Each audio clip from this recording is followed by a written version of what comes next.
नमस्कार दोस्तों, जन मुद्दों की बात धर्मराज के साथ मेरे शो में आप सबका बहुत स्वागत है। 9 जून 2024 को भारत के 18वें लोकसभा में प्रधानमंत्री के रूप में तीसरी बार नरेंद्र मोदी ने शपथ लिया। 2024 का लोकसभा चुनाव जो भारत के इतिहास में लगता है सबसे लंबे अवधि तक चलने वाला चुनाव था। 7 चरणों में होने वाले इस चुनाव का परिणाम 4 जून को आया।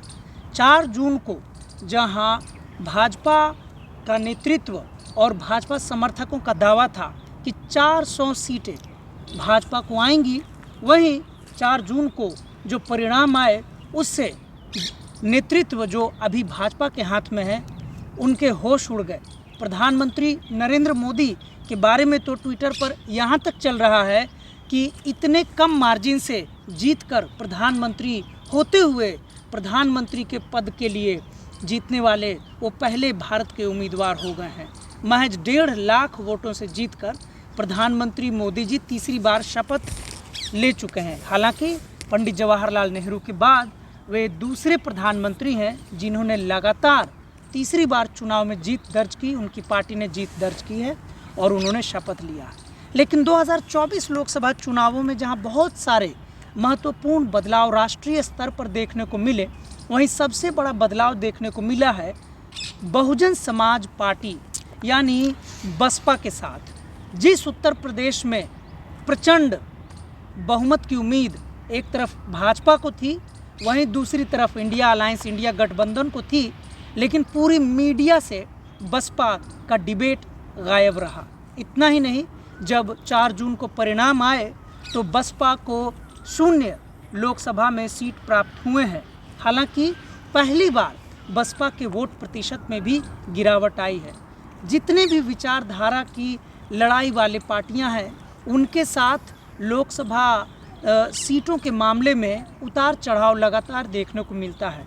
एक ज़माने में कांग्रेस के मुकाबले में वामपंथी पार्टियों को देखा जाता था, लेकिन अगर आप वामपंथी पार्टियों की लोकसभा में सीटें देखेंगे, पूरे भारत में सिर्फ 8 सीटें, वह भी गठबंधन के कारण जीत पाए हैं।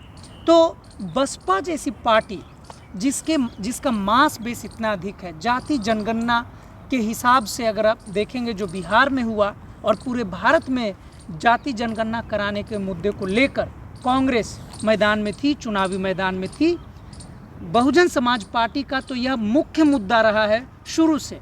फिर भी जो बसपा महत्वपूर्ण बहुजन के मुद्दों को उठाने के लिए जानी जाती थी, उसका प्रदर्शन पर असर पड़ना, उसके क्या कारण हो सकते हैं, इन तमाम मुद्दों पे बातचीत करने के लिए आज हमारे साथ हैं डॉक्टर मुख्तियार सिंह। डॉक्टर मुख्तियार सिंह पेशे से शिक्षक हैं और राजनीतिक विश्लेषक हैं। जवाहरलाल नेहरू विश्वविद्यालय से पीएचडी हैं। इन्होंने यूरोपियन स्टडीज़ में पीएचडी किया है। पूरे देश दुनिया के खबरों पर पैनी नज़र रखते हैं और उत्तर प्रदेश से आते हैं। बहुत मजबूत विश्लेषक माने जाते हैं। बसपा से सिंपैथाइज भी करते हैं। हालांकि खुद को बसपा का सदस्य के रूप में तो शायद पहचान नहीं कराते हैं, नहीं। लेकिन सिंपैथी इनकी रहती है। और आगरा से आते हैं। इनका जो सीट है लोकसभा में भी माना जाता था कि आगरा एक प्रकार से बसपा का गढ़ भी हुआ करती थी, वहाँ भी इस बार बसपा हारी है। हम अपने चैनल में मुख्तियार जी आपका स्वागत करते हैं। धन्यवाद। आपसे पहला सवाल है कि आप 2024 के लोकसभा चुनाव को कैसे देखते हैं? देखिए, मैंने आपके चैनल पर पहले भी शायद कहा था कि जो बसपा की नज़र से जो 2024 का जो चुनाव है, उसमें मुख्य सबसे जो बसपा के लिए घाटे की बात है वो है उसका वोट परसेंटेज कम होना। बसपा का वोट परसेंटेज 2019 तक अराउंड 19-20 के अराउंड होता था, लेकिन 2022 के चुनाव में बसपा का वोट परसेंटेज 12.88 हुआ है। उसके बाद इस चुनाव में बसपा का वोट परसेंटेज 9.4 है। तो जो बसपा का वोट परसेंटेज है वो गिर रहा है। ये एक जो बसपा के लिए खतरे की घंटी है। दूसरी बात यह है कि चुनाव में 2024 का चुनाव जो है, इसमें जो फाइट जो रही है विशेषकर उत्तर प्रदेश में, जो पूरी तरह से भाजपा वर्सेस इंडिया अलायंस के बीच हो गई थी। क्योंकि भाजपा के जो कार्यकर्ता थे, जो नेता थे, बार बार बोल रहे थे कि हम संविधान को बदलने की बात करते थे आए दिन, कि 400 जनता में संदेश गया कि 400 सीट मिल गई तो संविधान बदल देंगे। आरक्षण के खिलाफ भी कभी कभी बोल देते थे। इधर जो स्वतंत्र संस्थाएं थी, स्वतंत्र राजनीतिक संस्थाएं थी, उन पर तो लगातार बीजेपी हमला कर ही रही थी, क्योंकि बीजेपी फुल बहुमत में थी, तो उसको कोई मतलब उस पर कोई बंधन नहीं था। तो ये मुद्दा बन गया। इस मुद्दे के अराउंड जो इलेक्शन होता रहा। जो दूसरी बात जो मैं बोलना चाहता हूँ कि जैसे आपने जो बोला कि बसपा के बारे में, 2019 के चुनाव में बसपा का गठबंधन हुआ था सपा के साथ में, तो बसपा को 10 सीट मिली थी। उसके बाद में हुआ क्या कि बहन जी ने एक तरफा रूप से अलायंस तोड़ दिया था। मुझे लगता था कि तभी जो 2022 का विधानसभा चुनाव था, जब 2019 में बीजेपी बम्पर मेजॉरिटी में आई थी, तो थोड़ा सा अलायंस को उतनी जल्दी नहीं तोड़ना चाहिए था, क्योंकि 10 सीट जो मिली थी बीएसपी को और वोट परसेंटेज था 20%, तो 20% जो वोट था वो 38 सीट पर था वोट परसेंटेज। जैसे कि 2017 के इलेक्शन में बीएसपी का विधानसभा चुनाव में वोट भी 20% था, लेकिन वो था 403 सीट पर, और मतलब सभी सीटों पर। और ये जो वोट परसेंटेज था 20% के आसपास 2019 के चुनाव में, ये था 38 सीट पर, मतलब कि पूरा सपा बसपा को वोट मिला था 40% के आसपास। तो इस 20% में जो वो था, अपना बसपा का आधा वोट था और आधा वोट बसपा का बाहर से भी आया था, जो फ्लोटिंग वोट था। दूसरी चीज़ ये मान लो कि फ्लोटिंग वोट में इस आधार पे तय करते हैं कि जो जीतेगा उधर ही जीतेगा। दूसरा जो समाजवादी पार्टी का भी वोट मिला था, जो वोटर था वो भी बसपा को वोट मिला था। तो मतलब आप इस बात को मानते हैं कि सपा समाजवादी पार्टी के वोटरों ने कैंडिडेट बीएसपी कैंडिडेट्स को वोट दिए थे? जो कम से कम मुस्लिम मतदाता ने तो खूब वोट दिया था, इतनी बात निश्चित है। हाँ, और जो कुछ फ्लोटिंग वोट था, अदर ओबीसी का समाजवादी पार्टी था, वो भी वोट, मैं ये नहीं कह सकता समाजवादी पार्टी का सब वोट मिला था, लेकिन हाँ, समाजवादी पार्टी का एक बड़ा हिस्सा वोट बीएसपी को मिला था। उसके बाद में जो बहन जी ने अलायंस तोड़ दिया था, तो एक्चुअली क्या है पॉलिटिक्स में, या तो जो भाजपा वर्सेस बसपा की वो होती फाइट होती यूपी में, वो बहन जी कर पाती, वो हो नहीं पाई। बहन जी की जो क्या कहने चाहिए पॉलिटिक्स में उतनी सक्रियता नहीं रही। जनता के बीच ये संदेश गया बार बार कि जो बीएसपी है वो भाजपा से मिली हुई है, संदेश गया ये चीज़, और बीएसपी इसको काउंटर नहीं कर पाई। ये पहली बार देखने को मिला था 2022 के इलेक्शन में, जब वोट परसेंटेज बीएसपी का 13% रह गया था और केवल एक सीट बची थी। उसके बावजूद भी जब लोकसभा चुनाव आया तो चुनाव में बहन जी मायावती अकेले गई। अकेले जाना, मतलब मुझे ऐसा लग रहा है कि जो इलेक्शन है अकेले जाना जो सीट की नज़र से सही नहीं रहा। फिर जनता और मुड़ गई उस इंडिया गठबंधन की तरफ से। जब मैंने अभी आपसे कहा कि संविधान पर, आरक्षण पर, लोकतंत्र के मसलों पर जब भाजपा अपने हमले कर रही थी बार बार रूप से, तो जनता का के बीच मैसेज गया कि जो बीएसपी है संविधान की रक्षा के लिए, लोकतंत्र की रक्षा के लिए नहीं आ रही है, क्योंकि जो संविधान जो है बाबा साहब अम्बेडकर का लिखा हुआ था मोस्टली, जो माना जाता है। इधर वो भी दलित समुदाय से आते थे, मायावती भी उसी समुदाय से आती हैं। तो एक जो वोटर में एक नैरेटिव ये था, उम्मीद थी कि मायावती संविधान के लिए ज़्यादा रूप से फाइट करेंगे, रक्षा के लिए। ये बाकियों की तुलना में ज़्यादा फाइट करेंगे रक्षा के लिए। हो गया उसका उल्टा। हाँ, जनता के बीच ये संदेश गया कि जो इंडिया गठबंधन वाले संविधान की और लोकतंत्र की रक्षा के लिए फाइट कर रहे हैं, और बहन जी इस मसले पर नहीं चुप हैं, बैठी हुई हैं, चुप हैं। और जो बीएसपी जो ये नैरेटिव जो बढ़ रहा था मीडिया का, उसको कोई काउंटर नहीं कर पाई बीएसपी। मैं फिर से, जैसे अभी ऐसा नहीं है कि बीएसपी का जो वो है राजनीतिक विचारधारा के आधार पर अभी भी काफ़ी उसके पास वोटर ज़्यादा है, अभी भी उसका जो ईमानदारी में कोई शक नहीं है। बाकी पार्टियों से अभी भी उसका जो वो है कमिटेडनेस बहुजन विचारधारा के प्रति ज़्यादा है। लेकिन इस चुनाव में क्या हुआ है कि एक घर परिवार के लोगों में कुछ लोगों ने बीएसपी को वोट दे दिया है, कुछ लोगों ने समाजवादी पार्टी को वोट दे दिया है। जैसे मैंने जब अपना वोट देने मैं आज जब वोट हुआ था, जब तो आप जिस चरण में आपके यहाँ वोटिंग हुई थी, तो ये जो कुछ लड़के लोग थे वो मतलब माना कह रहे थे चाचा वोट देने कहाँ जाएं, आगरा में। हाँ, आगरा में, कि चाचा वोट देने कहाँ जाएं। चाचा बोल रहे हैं तू जिसको समझे उसको दिया वोट। कोई वो नहीं था कि नहीं वोट बीएसपी। अच्छा, इस बार वैसा नहीं था कि बीएसपी को ही देना है। इस बार ऐसा नहीं था बीएसपी को देना नहीं। एक बार पहले क्या होता था कि माना एक मोहल्ले में कस्म 500 वोट हैं, तो 500 के 500 वोट जाने बीएसपी को, कोई वोट रह न जाए। इस बार ऐसा कुछ भी देखने को नहीं मिला है, ये चीज़ है। तो क्या आपको लगता है कि जो बूथ मैनेजमेंट जो बोलते हैं, 500 अगर वोट थे, एक उदाहरण के तौर पर 500-400 जो भी थे, क्या पहले बूथ पर लोग सक्रिय ज़्यादा थे कि कांटेक्ट भी रखते थे, संपर्क करते थे अपने वोटरों से? क्या आपको लगता है बसपा के पदाधिकारियों की तरफ से भी कोई कमी रही? बसपा के पदाधिकारियों की तरफ से कमी रही है, सच बात है, लेकिन एक नैरेटिव बन रहा था जनता के बीच में कि बीएसपी फाइट नहीं कर रही है, ये चीज़ नैरेटिव बन रहा था, ये चीज़। दूसरा, पिछले कम से कम 1-2 साल से जैसे समाजवादी पार्टी की एक्टिवनेस रही है यूपी में, तो जब वोटर के सामने 2 विकल्प थे, बसपा और सपा, तो वोट तभी तो देगा जब उतना सक्रिय दिखाई देगी बीएसपी। वो एक्टिवनेस दिखाई नहीं दी है, समाजवादी पार्टी ने एक्टिवनेस दिखाई की है। जैसे कि जब जो अभी 2-3 महीने पहले चुनाव से 3-4 महीने पहले जब 100 के आसपास सांसद निकाले गए थे बीजेपी के द्वारा एक तरफा रूप से, जो और इसको बोला जा रहा था कि लोकतंत्र पर हमला कर रही है, विपक्ष को नहीं चलने दे रही है, विपक्ष के सांसदों को पार्लियामेंट से बाहर किया जा रहा है, तो सरकार एक तरफा, उसके लिए समाजवादी पार्टी ने काफ़ी कैंपेन किया है, कलेक्ट्रेट पर जाके पुलिस कमिश्नर के जाके साइकिल चलाई हैं, लेकिन बीएसपी ने इतना एक्टिवनेस नहीं दिखाई दिया है, तो लोगों की भी जनता में वो गया है। दूसरी चीज़ ये रही है कि जो वोटर में संदेश गया है कि बहन जी शिथिल हैं कुछ, ये चीज़ गया है। दूसरा ये कि बीएसपी जो नैरेटिव बन चुका था भाजपा से मिली हुई है और बीएसपी इसका कोई वो नहीं कर पाई। एक और कि चंद्रशेखर की जो बात है, एक नैरेटिव ये बन रहा था कि चंद्रशेखर को लेके भी जो लोगों में एक वो थी कि उभरता हुआ नेता है, तो बहुतों की सहानुभूति चंद्रशेखर से भी थी, तो वोट हमें कहाँ देना है, क्या नहीं देना है, इसके लिए असमंजस में रहे हैं।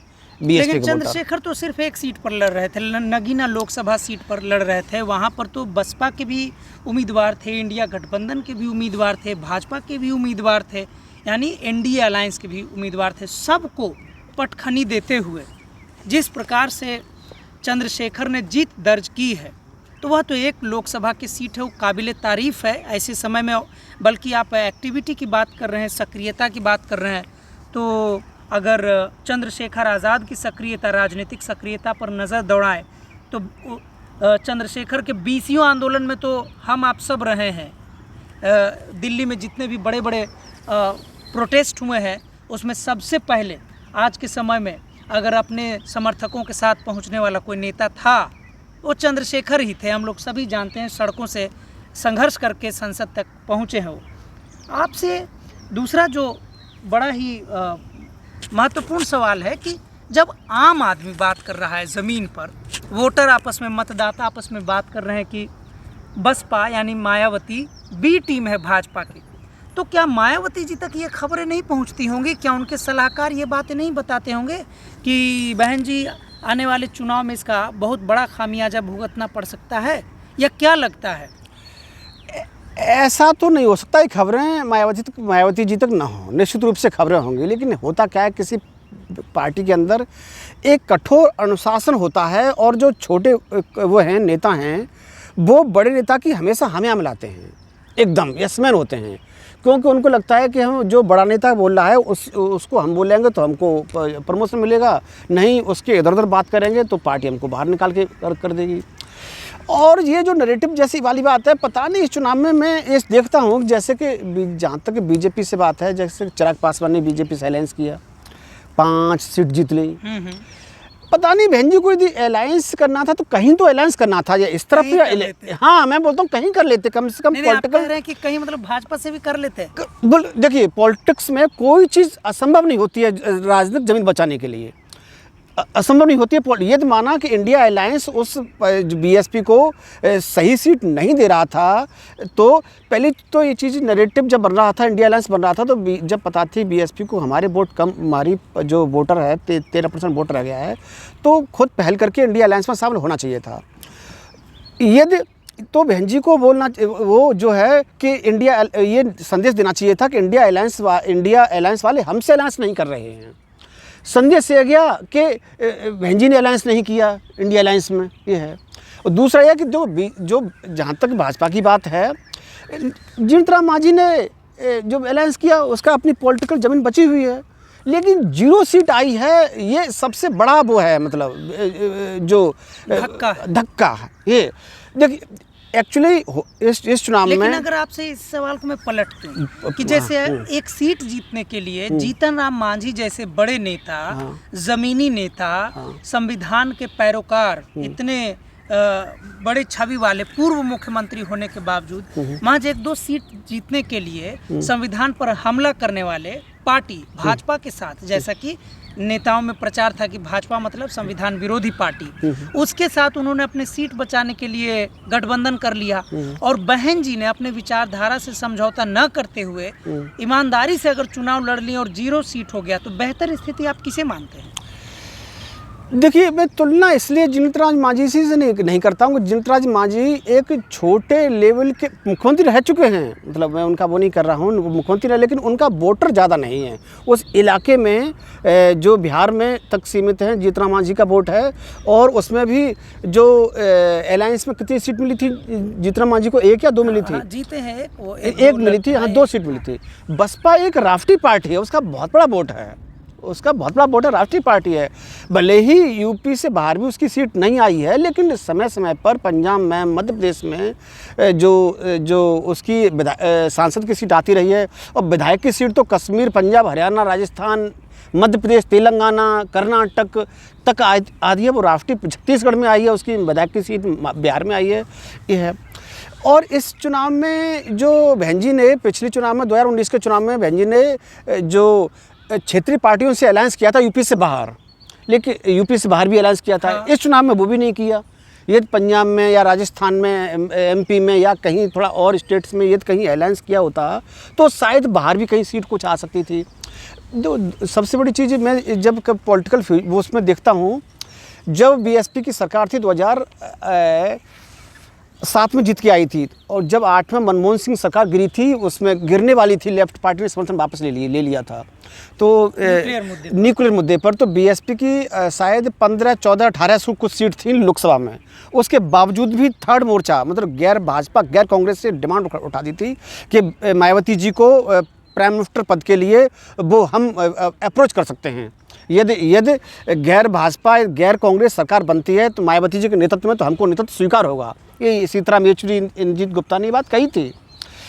2019 में जैसा अलायंस था, यदि वैसा अलायंस आज होता, तो बहन जी की कम से कम आधी सीट आती, 30-35 के आसपास सीट आती, तो आज कुछ और वो होती। मतलब यदि बहन जी आज उसमें पीएम पद की रेस में नहीं होती, तो कम से कम उस रेस में जरूर होती कि पीएम जो होगा वो कब्जे में रहेगा, वो हमारे उसमें रहेगा, पार्टी की आइडियोलॉजी के हिसाब से चलेगा।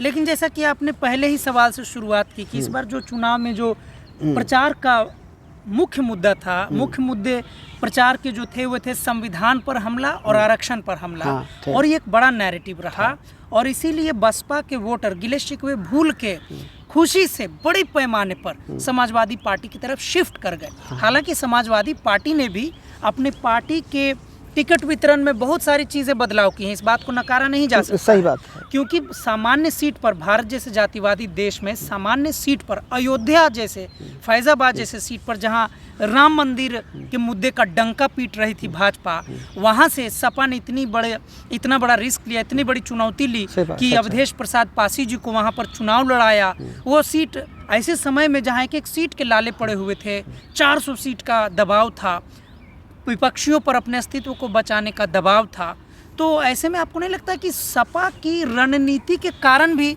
बसपा की रणनीति छोटी पड़ गई, कि जब सपा ने सामान्य सीट पर दलितों को भी, वो भी 2-2 दलित को उन्होंने सीट दिया है 2 सामान्य सीट पर, हालांकि मैं इसे कोई बहुत बड़ी बात नहीं मानता हूँ, ये तो होना ही चाहिए था, देर से हुआ है, लेकिन फिर भी यह एक अच्छा संकेत है। आपको नहीं लगता है कि समाजवादी पार्टी ने राज्य के स्तर पर भी बसपा की रणनीति को डिफीट कर दिया? तो निश्चित सी बात है, इसमें आप सही कह रहे हैं। जो एक्चुअली क्या था, एक समय था कि दलितों का वोट बसपा को मिलता था पूरी तरह से। 2019 के बाद में समाजवादी पार्टी ने अपनी रणनीति में चेंज किया है और एक दलितों को, उसके पास मुस्लिम वोट था, उसका यादव वोट था, कुछ और भी वोट था, दलित वोट पर उसने एक प्यार से पकड़ा है और उनको प्यार से ट्रीट भी किया है, उनको इक्वलिटी से ट्रीट किया है। ये इसमें आप मानते हैं कि सपा ने दलित वोटर्स को इक्वालिटी के साथ? देखिए, इक्वलिटी का मतलब मैं कह रहा हूँ कि कम से कम देखिए, सपा का वोटर मुसलमानों और यादव तो था ही था। उसके बाद में उसको लगा कि दलित वोटर बसपा में थोड़ा वो हो रहा है, तो हम इसको प्यार से ट्रीट कर देंगे तो हमारे पास आ जाएगा, और वो आया गया भी है। मैं ये नहीं बोल रहा हूँ कि लंबे समय तक वो कब रहेगा सपा में, कब निकल जाएगा, ये बात मैं नहीं बोल रहा हूँ। लेकिन हाँ, बहुत कुछ रूप से कुछ जो समाजवादी पार्टी के जो समर्थक तक इस बात को बोल रहे हैं कि दलितों का वोट हमको मिला है, इस बात को एक्सेप्ट कर रहे हैं, तो इसका मतलब है ऊपर से नीचे तक समाजवादी पार्टी के उसमें रहा है कि चाहे इसके लिए नीतियां वो जिम्मेदार हों कि अखिलेश की जो कुर्सी धोई गई थी गंगा जल से, अखिलेश ने स्वयं एक्सेप्ट किया कि मुझको नीच जात का हिंदू के रूप में, शूद्र के रूप में पेश किया गया, और जो SC ST OBC पर आछड़ तो हमला हुआ, ये डिग्निटी पर हमला हुआ है, उनकी हत्याएं बड़ी मात्रा में की गई हैं। तो एक वो था कि जो वो पुराना जो नरेटिव था, जो कि दलित जो BSP को वोट देते हैं, समाजवादी पार्टी का वोटर दूसरा वोटर है, वो कम से कम इस बार नहीं दिखाई दिया, इस बार नहीं दिखाई दिया। बहुजन की असली रूप आपको लगता है कि यूपी में इस बार देखने को मिला है, जहां दलित, पिछड़ा, अति पिछड़ा सब लोग इकट्ठे आ गए? एक शॉर्ट टर्म तो वोट दिया है इस चुनाव में, शॉर्ट टर्म वोट दिया है। देखिए, आपको नहीं लगता है कि जो वोटर की जो भारत में मानसिकता रही कि अगर एक बार जिस पे वोट दिया 2-3 चुनाव तक उसको वोट देते रहते हैं? देखिए, इस बारे में थोड़ा सा ये है कि जो दलित वोटर था मोस्टली, वो थोड़ा सा था कि संविधान पर हमला हो रहा है, इसलिए उसने सपा को वोट दे दिया है। लेकिन अगले चुनाव में वो क्या होगा, क्योंकि वो तो मैं नहीं कह सकता हूँ इस बार में क्या होगा अगले चुनाव में। एक दो जो मैं शायद पिछली बार भी आपसे बोला था कि जब 2012 में जब अखिलेश यादव ने SC ST जो प्रमोशन रिजर्वेशन था विरोध किया था, जो ज्योतिबा फुले और अंबेडकर के नाम पर जिले बदले थे, उस बात को कई साल हो चुके हैं। तो जैसे जब उस बात को 12 साल हो चुके हैं, तो लोगों के जहन में अब वो उतने मुद्दे नहीं हैं।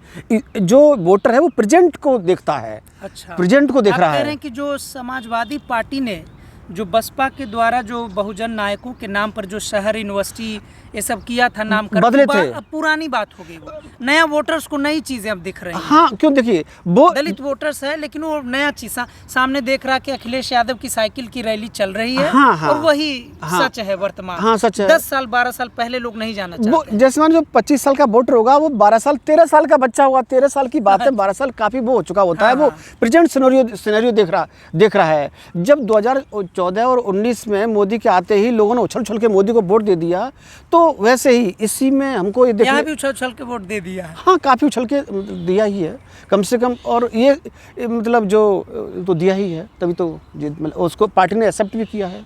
अच्छा, एक सवाल आ रहा है कि बसपा की नेत्री के रूप में शुरू से, आइडियोलॉग के रूप में तो मान्यवर थे ही, कांशीराम जी थे ही, लेकिन नेत्री के रूप में मायावती जी थी, और उधर से सपा से यूपी में होते थे मुलायम जी ने अपने जीवन में रहते हुए अपने सत्ता का हस्तांतरण कर दिया, अपने बेटे को नेता बना दिया। अब मायावती जी जिससे लड़ती थी मुलायम जी से, वो तो रहे नहीं। क्या आपको लगता है कि ये मायावती जी की भी मजबूरी हो सकती है कि जितनी ताकत से वो मुलायम जी के खिलाफ भाषण दे पाती थी, अखिलेश जी के खिलाफ बोलने में कहीं ना कहीं कतराती होंगी? देखिए, आपकी बात से मैं बहुत एग्री कर रहा हूँ। एक्चुअली क्या है कि मुलायम की छवि थी एक, जो भले ही मुलायम ने कई बार सरकार बनाई है, लेकिन इमेज मुलायम सिंह की जो थी वो कई बार गुंडागर्दी के रूप में मुलायम सिंह का शासन आया है, इसमें कोई शक की बात नहीं है।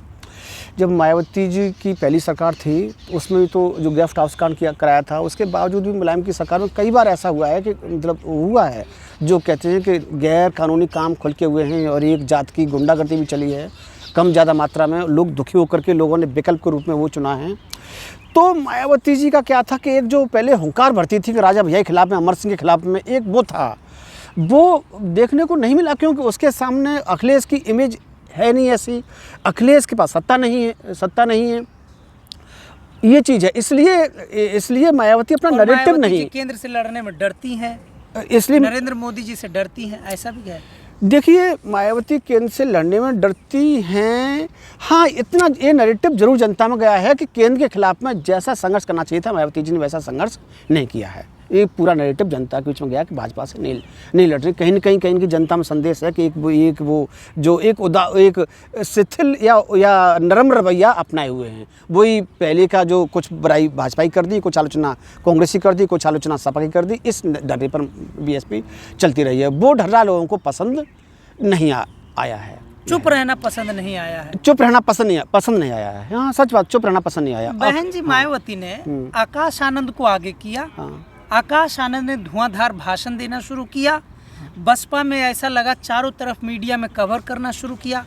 अचानक से आकाश आनंद का उन्होंने पांव खींच लिया वापस से। आपको लगता है कि इससे भी बसपा के युवा हताश हुए होंगे, निराश हुए होंगे, उदासीन हुए होंगे? उनको युवाओं को गया होगा मैसेज कि बहन जी के रहते युवाओं का कुछ नहीं बसपा में हो सकता है? बहन जी ने उसको दिसंबर के महीने तो बनाया था आकाश आनंद को, तो उसको ज़्यादा समय नहीं मिल पाया था। अब नहीं, लेकिन वो पॉपुलर हो गया था अपने भाषण। हाँ, कुछ एक महीने में आकाश आनंद काफ़ी पॉपुलर हो गया था। सच बात है, बसपा के जो समर्थक थे उन्होंने आकाश आनंद को काफ़ी वो कर दिया था। और आकाश आनंद के जो इंटरव्यू थे जो AIN में और BBC में, वो काफ़ी इंटरव्यू थे। हाँ, वो जो ANI में वो जो इंटरव्यू थे काफ़ी एक ऐसे थे कि परिपक्व चर्चा के विषय थे और परिपक्व नेता की तरह थे इंटरव्यू थे। और एक जो रैली में उसने भाजपा पर थोड़ा अटैक था, जितना जो अटैक जिस भाषा में होना चाहिए था उस भाषा में, अत्यवादी भाषा में हो गया था। तो बहन जी ने उससे निकाल के जो उसको नेशनल कोऑर्डिनेटर से हटा दिया था। आप मानते हैं कि आकाश आनंद ने जो शब्द इस्तेमाल किया था RSS के लिए, भाजपा के लिए, अतिवादी था? हाँ, अतिवादी था, निश्चित रूप से अतिवादी था। प्रधानमंत्री मोदी जी भी तो अतिवादी भाषा का प्रयोग करते हैं। देखिए, जो एक्चुअली अतिवादी भाषा का प्रयोग प्रधानमंत्री मोदी जी करते हैं, इसका अर्थ ये नहीं है कि हम अब तो हमें किस प्रकार से अपना स्ट्रगल करना है। वो निश्चित रूप से शब्द जो था वो ज़्यादा था, मारपीट जैसा वो था। लेकिन इस एक चीज़ के लिए बहन जी ने उसको उत्तराधिकारी पद से हटा दिया। ये संदेश गया, वो जो वोटर में संदेश गया, असमंजस में हुआ था। मुझे ऐसा लग रहा है कि एक माना आप असमंजस में हुए थे? नहीं, मैं तो असमंजस में, देखिए सच बोलिएगा, हुए थे कि नहीं? मेरे एक वोट, मैं मानता हूँ एक वोट है, लेकिन जनता क्या कह रही है उसको तो देखना पड़ेगा ना। जो जनता जनादेश है, जनाधार से तो छोड़िए, जनता छोड़िए, जो हाँ, बहन जी के इस व्यक्तिगत निर्णय से आपका व्यक्तिगत नहीं, मैंने कुछ वो था कि जब उत्तराधिकारी बनाया था तो उसको बनाए रखो, क्यों उसको हटा दो? मतलब आपको भी निराशा हुई? निराशा एक्चुअली क्या है कि या तो उसको पावर में दो, अपने खुद ही काम करो, और जब उसको मालिक बनाया है उसको बनाओ मालिक। कुछ तो हो एक प्रकार से। जब एक वो नहीं होगा, या तो उसको बनाओ मत बनाओ तो उसको वापस लिया। इससे एक काफ़ी लोगों में वो फीलिंग, असमंजस की फीलिंग होगी कि हो क्या, पार्टी चाहती क्या है, ये चीज़ है। उत्तराधिकारी बना के हटाना थोड़ा, जिस प्रकार से आप बसपा के सिंपैथाइजर होने के नाते कैमरे पे, हो सकता है ये इंटरव्यू आने वाले 5 साल में बहन जी तक पहुँचे, या उनके कोई ऐसे नेता तक पहुँचे कि जिनकी पहुँच सीधे बहन जी तक हो। जब आप कैमरे में साफ बोलने में घबरा रहे हैं? नहीं, मैं घबरा नहीं रहा हूँ कैमरे में, ऐसा कुछ नहीं है। घबरा नहीं रहा हूँ कैमरे में, कोई ऐसा कुछ नहीं है। नहीं, मैं तो आपने बुलाया तो नहीं, आपको लगता है कुछ चीज़ जो एक्चुअली क्या है, जैसे बहन जी का निर्णय तो अच्छा था, ये हटाने का निर्णय कि एक आदर्श निर्णय था कि गलत बयानबाजी पर उसको हटा दिया है। लेकिन जनता उतनी समझदार है नहीं इंडिया की इस निर्णय से। मैं ऐसा नहीं है कि जो वो था, जो किसी पार्टी को, देखिए नरेंद्र मोदी को जो बोला था, जो शब्द यूज़ किया था, वो उस शब्द का मैं समर्थक नहीं हूँ हमेशा। जो इस प्रकार से लड़ाई का वो ढंग अच्छा नहीं है। लेकिन जो इस पूरा जो नैरेटिव बना था वो पार्टी के खिलाफ में गया, ये था। बहुत सारे बड़े इंटरव्यू में, BBC के एक इंटरव्यू में आकाश आनंद ने कहा कि चंद्रशेखर के बारे में सारिका सिंह जो पत्रकार हैं बीबीसी की, उन्होंने सवाल पूछा हाँ हाँ और आकाश आनंद से पूछा कि आप चंद्रशेखर को कैसे देखते हैं भीम आर्मी के नेता के रूप में, आपकी क्या राय है। आकाश आनंद ने जो जवाब दिया, उन्होंने कहा कि वह तो पार्षद का भी चुनाव नहीं जीत सकता, आप किसका किसका सवाल पूछने लगते हैं, आप हमारी पार्टी का सवाल पूछिए। आपको लगता है कि ये आकाश आनंद अतिवादी भाषा के मामले में अपने व्यक्तिगत जीवन में भी रहे हैं कि मन से स्लिप ऑफ टंग था? क्योंकि बीबीसी के इंटरव्यू में कैमरे के सामने एक बहुजन की राजनीति करने वाला नेता, बहुजन समाज से आते हुए भी अपने ही बहुजन भाई के लिए अगर ऐसा कह दे तो पार्षद की चुनाव नहीं जीत सकता है, और आज देखिए इतिहास, उसमें इंटरव्यू दिया, कुछ दिन बाद रिजल्ट आए हैं, आज चंद्रशेखर सांसद है, वो भी अपने दम पर सांसद है। कोई पार्टी नहीं कह सकती है, कांग्रेस, बसपा, सपा, कोई नहीं कह सकती है कि मेरे कारण चंद्रशेखर संसद में है। चंद्रशेखर अपने संघर्ष के दम पर आज संसद में पहुंचे हैं। आगे भविष्य में वो क्या निर्णय लेंगे वो चंद्रशेखर का निर्णय होगा, लेकिन फिलहाल तो आपको नहीं लगता है कि आकाश आनंद में ऐसी गलती भी? निश्चित रूप से जो आपने कहा है कि चंद्रशेखर अपने दम पर पहुंचे हैं, मेहनत उस इंसान ने की है 7-8 साल से लगातार में, और उसने जो तीनों पार्टी को हराया है। एक उसके पास पार्टी का जो एक वोटर है कि यूपी में भी नहीं है, बाहरी वोटर है, चंद्रशेखर की निश्चित रूप से बहुत बड़ी विजय है और तारीफ के काबिल है, निश्चित बात है। अब जैसे इस बात पर आकाश आनंद ने जो कहा था वो कहेंगे तो देखिए, हर पार्टी चुनाव में ये बोलती है कि विपक्ष हारेगा, तो इसमें मुझे ऐसा नहीं लगता कि कुछ है। अच्छा, आप कहेंगे कि आकाश आनंद के इस स्टेटमेंट कटुता से न लिया, हाँ, न लिया जाए, क्योंकि आई गई बात हो गई, देखिए चुनाव में बोल दिया गया, खत्म हो गया। माना किसी पार्टी से पूछो, राहुल गांधी अखिलेश से चुनाव से पहले, तो वो तो ये कहेंगे हम पार्टी जीत, हम सब सीट जीतेंगे। अच्छा, कोई ये थोड़ी कहते कि हम सीट हारेंगे, तो ये भी आकाश आनंद का बयान है, तो उसमें कोई इससे आपके इस जवाब से दिख रहा है कि आपके दिल में एक तरफ चंद्रशेखर जी भी हैं, दूसरी तरफ बस नहीं। देखिए ऐसा कुछ नहीं है, देखो ऐसा नहीं है। पॉलिटिक्स में एक्चुअली क्या है कि पार्टियां बनती हैं, ख़त्म होती हैं, उनका उभार आता है, एक समय के बाद में सब कुछ ये है। लेकिन जो आप बसपा वर्सेस चंद्रशेखर मन देखिए, ये भी तो है। वर्सेस कहाँ हैं? वर्सेस इसलिए नहीं है कहीं पर भी क्योंकि चंद्रशेखर भी है, तो उसने भी तो अम्बेडकरवादी पॉलिटिक्स को लेके चल रहा है। देखिए कि जो बाबा साहब अम्बेडकर का जो प्रोग्राम है, नीतियाँ, उसको वो किसको कितना मानता, क्लेश तो कहीं भी होता ही है, कहीं भी होता है। तो वर्सेस जैसी कोई चीज़ है नहीं है, ये है। देखिए वर्सेस होना है तो चंद्रशेखर सपा के खिलाफ लड़ा, भाजपा के खिलाफ लगा, वर्सेस तो वहाँ भी है ना, वर्सेस तो पूरा वहाँ भी है, तो ये चीज़ है। चंद्रशेखर को ज़मीन बनानी है तो सभी पार्टी के खिलाफ बनानी होगी, भाजपा के खिलाफ बनानी है, कांग्रेस के खिलाफ भी बनानी होगी। सपा कांग्रेस के साथ वो मुफ्ती अलायंस में रहे थे, फिर भी उन्होंने उस पार्टी का उसका साथ नहीं दिया, तो वर्सेस कहाँ, ये देखना है, ये चीज़ है। आपको लगता है? मैं तो यदि कहा जाए तो जैसे मैंने आपको अखिलेश यादव की भी कहा था थोड़ा सा, तो मैं भी वो किया था। हमेशा देखिए, एक जो व्यक्ति है तो हमें उसका एज ए विश्लेषक के रूप में हमेशा दुर्भावना के बजाय हमें उसका मूल्यांकन अपनी निष्पक्षता से करना है कि वो क्या है, ये चीज़ अपनी निजी विचार छोड़ करके वो क्या है, ये चीज़ है। आप उत्तर प्रदेश की राजनीति को वर्षों से देख रहे हैं, जिस प्रकार से नायक की तरह चंद्रशेखर का राजनीति में उभार हुआ है, आपको लगता है कि आने वाले दिनों में बसपा को एक और चुनौती बढ़ गई है?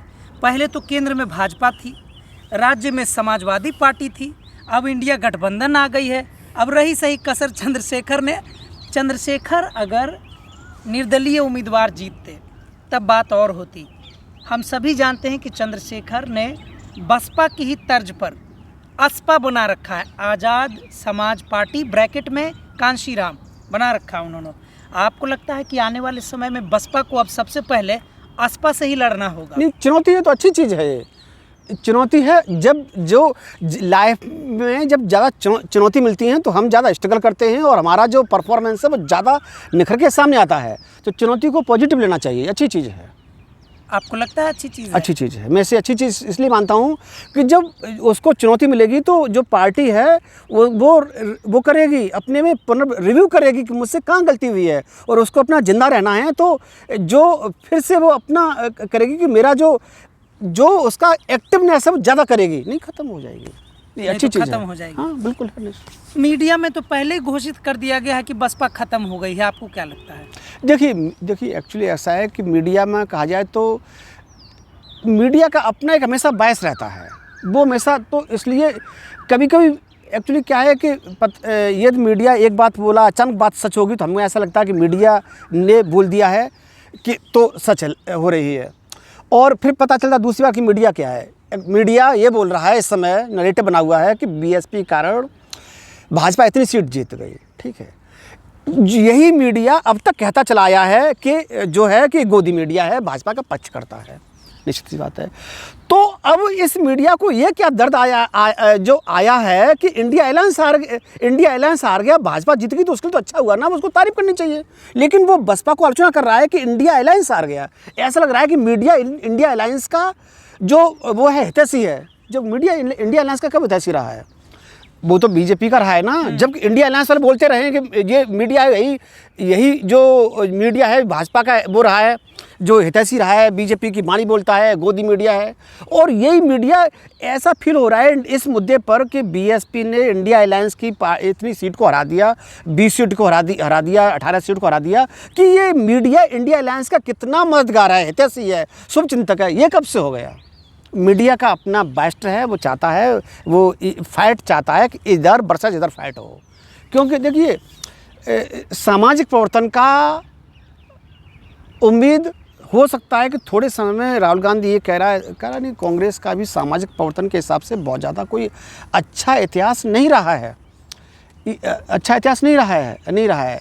जो यूपी में बसपा और कांसीराम के मूवमेंट ने सामाजिक परिवर्तन के लिए महान काम किया है, भले ही आज बीएसपी हारी या जीती वो अलग बात है, लेकिन एक जो सल्टन जो क्लासेज है उसको उतना जो पावर मिली है, जो स्वर मिला है, जो आवाज़ मिली है और जो हौसला मिला है वो मिला है। चंद्रशेखर आज़ाद भी उसी की वो है, एक प्रोडक्ट है, उसी की उपज है, उसी आंदोलन की उपज है। बिल्कुल उसी आंदोलन की उपज है। बहन जी, मायावती पिछले 2 चुनावों से 2022 के उत्तर प्रदेश के विधानसभा चुनाव में और 2024 में परिणाम आते ही मुसलमानों पर गुस्सा जाती हैं, बयान दे देती हैं। 2022 में भी हार का ठीकरा उन्होंने मुसलमानों पर फोड़ा, 24 में भी उन्होंने बयान दे दिया है कि मैं सोच समझ कर मुसलमानों को टिकट दूंगी। क्या कहना है इस पर आपका? देखिए मुझे ऐसा लग रहा है कि ये जो है हार जब होती है तो उसके बाद में 1-2 दिन रुकना चाहिए, रिव्यू करना चाहिए।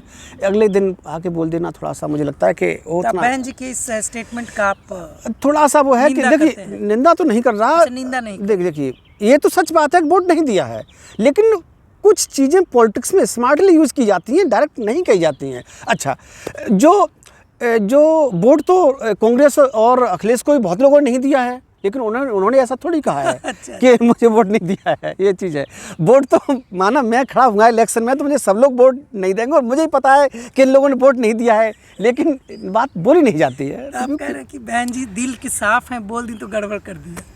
पॉलिटिक्स में इतनी सच्चाई नहीं बोलनी चाहिए। हाँ। अच्छा, बहन जी का सच बोलना घातक है। देखिए चुनाव में क्या होता है कि जो एक कम्युनिटी पर जब होता है थोड़ा सा, तो उसके साथ और पूरी कम्युनिटी जुड़ी होती है, तो ऐसा तो नहीं हो सकता कि कुछ कम्युनिटी ने वोट दिया है वो भी उसमें आ जाते हैं कि ये चीज़। अच्छा, मतलब जो मुस्लिम ने बसपा को वोट दिया भी है, हाँ बिल्कुल, उनको भी बुरा लगा। हाँ बिल्कुल, हाँ है। और राजनीति में 100% तो कोई किसी को वोट नहीं, कोई किसी को वोट नहीं करता है। हाँ, मतलब थोड़ा सा इस बार के रिव्यू करेंगे, 1-2 दिन बाद उसमें होगा। लेकिन जल्दबाजी में एक बार गलती हो सकती है। 22 में भी बहन जी ने बोला, 24 में भी बोल दिया। देखिए मैं फिर से कि जो बसपा का कौन रणनीतिकार है, वो क्या करता है, वो मैं नहीं जानता, लेकिन मैं थोड़ा सा ये कि इतनी जल्दी नहीं बोलना चाहिए, मुझे ऐसा फील होता है। किसी भी एक्चुअली क्या है कि किसी भी पार्टी की नीतियों से कोई व्यक्ति 100% एग्री नहीं होता भी नहीं है। वो कहीं उसको वो होता है, अब माना कोई व्यक्ति कांग्रेस या भाजपा का है तो नहीं ये भी सही है, ये भी सही है, ऐसा होता नहीं है। वो उसका ये चीज़ है। आज का आखिरी सवाल आपसे मैं पूछूं। हाँ। जिस प्रकार से ये घोषणाएं हो रही हैं चारों तरफ मीडिया में, अन्य दलों में, हाँ, क्या बसपा का सफाया हो गया है, बसपा खत्म होने को है, अंतिम चरण में है, अंतिम दौर में है? आपको लगता है कि आने वाले जो अब विधानसभा जो चुनाव आएंगे या कोई भी जो अगला चुनाव आएगा उसमें जैसा कि आपने अभी कहा इंटरव्यू में पहले कि बसपा को अगर चाहिए तो एनडीए गठबंधन में ही चली जाती। आपने कहा था कि किसी न किसी गठबंधन में जाना चाहिए, लोकसभा न्यूट्रल चुनाव नहीं के रहना लिए, चाहिए। लोकसभा चुनाव में। अच्छा, ये सिर्फ लोकसभा के लिए है और विधानसभा में अगर ऐसा ही परिणाम आ जाए तब आपको लगता है कि आगे बसपा भाजपा के साथ चुनाव लड़ने का निर्णय लेगी या सोचेगी? नहीं करना चाहिए।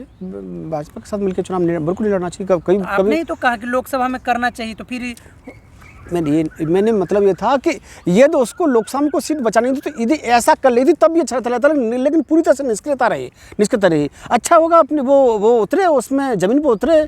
जो मध्य प्रदेश में शायद मध्य प्रदेश के उत्तरी हिस्से में जिला में भूल रहा हूँ, वहाँ भी एक दलित का शायद वो हुआ है, शायद एट्रोसिटी कुछ कर दी गई है। इस मुद्दे को लेके वो देशव्यापी मूवमेंट कर रहे, जो यूपी में बलिया से लेके आगरा तक और झांसी से लेके सहारनपुर तक।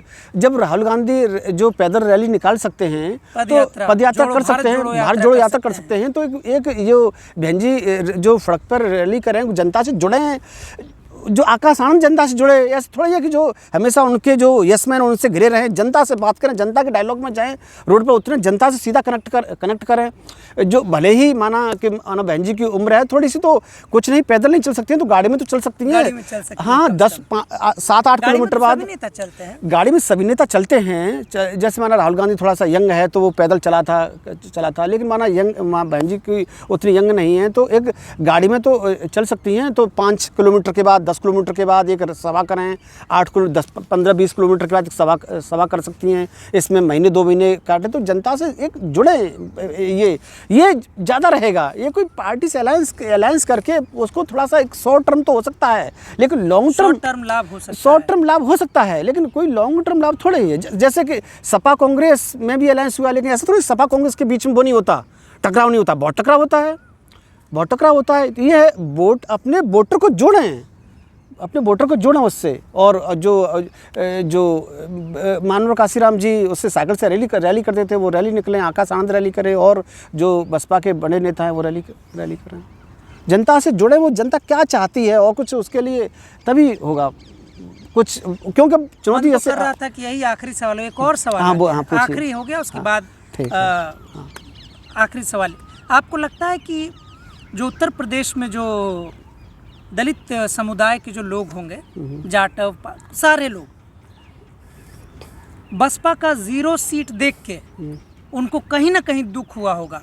भले ही अयोध्या फैजाबाद से एक दलित जीत गए हैं, लेकिन उनको लगा हो कि बसपा की भी कुछ सीटें आ जाती तो ठीक रहता। आपको लगता है कि इस दबाव के कारण बहुत सारे दलित इस बार अगली बार सपा की तरफ उनको नहीं मूव करना चाहिए? दुख हुआ है कि नहीं? देखिए जो बाबा साहब, देखिए अम्बेडकर काशीराम का मूवमेंट था, वो निश्चित रूप से बसपा था, और वो जो डाउनफॉल हुआ है वो है, दुख की बात तो है, निश्चित रूप से बात है। लेकिन इस स्तर पे खाली मत बताएं, आपका अनुभव। हाँ, समाज में दुख की बात है। जिन लोगों ने अपने खून पसीने से पार्टी को बनाया है, वो पार्टी डाउनफॉल हो रही है, कोलैप्स कर रही है, बहुत दुख की बात है। लाखों के लिए दुख की बात है। जो पार्टी इतने एक बार तो पूरी बहुमत में आई ही है पार्टी, जब सबसे बड़ी पार्टी रही है यूपी में। बाकी 3 बार तो मुख्यमंत्री वो उसमें रही हैं, माइनॉरिटी सरकार में रही हैं, 4 बार मुख्यमंत्री रही हैं, दुख की बात है। लेकिन ये भी एक बात है कि पॉलिटिक्स में ये जो वो है डाउनफॉल है और जो अप है वो होता रहता है। उसको भूतकाल को भूल के फ्यूचर के लिए काम करना चाहिए। कि देखिए, वोटर अभी भी कहीं नहीं गया, वोटर वही है, कहीं इंसान नहीं गया है।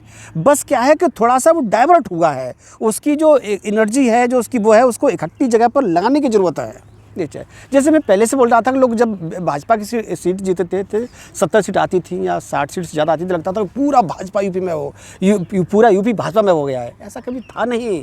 हमेशा एक जो यूपी में भी एक जो नास्तिक लोग हैं, जो मतलब जो डाइवर्सिटी वाले लोग हैं, या जो अम्बेडवादी लोग हैं, जो उसको चैलेंज देते हैं, उस विचारधारा को बड़ी मात्रा में मौजूद रहे हैं। तो लोग कहीं नहीं गए हैं, और लोगों को उनको एक मंच पर साथ लाने की ज़रूरत है। साथियों, आप सुन रहे थे डॉक्टर मुख्तियार सिंह, राजनीतिक विश्लेषक हैं। बसपा पर इन्होंने बहुत खोलकर बहुत सारे सवालों के जवाब दिए, बहुत ईमानदारी से दिए, बल्कि इन्होंने आलोचना की, लेकिन आलोचना शब्द का इस्तेमाल करने से बचते रहे। मुख्तियार जी, जिस प्रकार से आपने बसपा जैसी एक अनुशासित पार्टी पर, जहाँ पे बहुत मुश्किल का सामना मैं करता हूँ, बहुत सारे लोगों से मैं पूछता हूँ कि आप बसपा, मैं जानता हूँ कि बसपा के समर्थक हैं, कि आप बसपा पर इंटरव्यू देना चाहेंगे, सारे लोग मना कर देते हैं। आपने बड़ा साहस का परिचय दिया है कि ईमानदारी से अपनी बात बसपा के लिए। मैं देखता हूँ कि जो सपा समर्थक हैं वो तो सपा की आलोचना कर देते हैं, भाजपा वाले भी आजकल जो है आलोचना से बचते हैं, लेकिन ऑफ द कैमरा करते हैं। वो ऑन द कैमरा भी भाजपा वाले भी नहीं आ रहे हैं। हो सकता है भाजपा आगे हारने लगे तो वो लोग भी आए, लेकिन आपने मेरे हिसाब से साहस का परिचय दिया है कि आपने पार्टी को वो सब बातें कहीं जो मुझे भी लगता है कि कही जानी चाहिए, आला कमान तक उन बातों को पहुंचाया जाना चाहिए, उन्हें सुनना चाहिए और जनता के संघर्ष को पार्टी के संघर्ष से अलग नहीं मानना चाहिए। देखिए, जो बसपा का जो वो है थोड़ा सा कि जो आवाज़ है वो एक सबाल्टर्न की आवाज़ है, और वो आवाज़ का विकल्प दूसरी पार्टी नहीं है, अभी भी कोई नहीं है। तो वो जो आवाज़, जब उस आवाज़ है, वो आवाज़ मौजूद होनी चाहिए। और ये बात कई नेताओं ने भी कहा है कि ऐसा नहीं है कि नेताओं ने कहा कि बसपा का जो जो हो रहा है, डाउनफॉल हो रहा है, ये देश में डेमोक्रेसी का डाउनफॉल होने का तरफ संकेत है। ये चीज़ है। तो मैंने ऐसा भी केवल नहीं है कि आलोचना के रूप में है, मैं कोई पार्टी का नेता भी नहीं हूँ, तो मुझे ऐसा भी नहीं है कि पार्टी का कोई इतना भूख हो कि नहीं मुझे पार्टी का पद लेना है। ये मेरा लालच नहीं है। ये मैं बस जो है उसके इम्प्रूवमेंट के लिए, सुधार के लिए, और जो वो है जो सबाल्टर्न की जो वॉइस है वो कमज़ोर हो गई है, उस वॉइस को मजबूत करने के लिए मैंने अपनी बात रखी है। डॉक्टर मुख्तियार जी ने बड़े ही सुंदर शब्द में कहा कि जिस लोकतंत्र में बसपा जैसी पार्टी का अगर पतन हो रहा है, इसका मतलब कि भारत के लोकतंत्र का ही पतन हो रहा है। अगर आपको मेरा यह चैनल अच्छा लगता है, दैनिक अम्बेडकर, तो आप इसे सब्सक्राइब कीजिए, लाइक कीजिए, शेयर कीजिए। मैं हमेशा प्रयास करता हूँ कि समाज के उन सारी आवाज़ों को, सारे विमर्शों को जो ईमानदारी से जनता के विकास के लिए काम करते हैं, सोचते हैं, उनको आपके सामने ला सकूं। मुख्तियार जी, आपका बहुत बहुत शुक्रिया। आपने बहुत ही कीमती वक्त हमारे चैनल को दिया। बहुत बहुत शुक्रिया। धन्यवाद।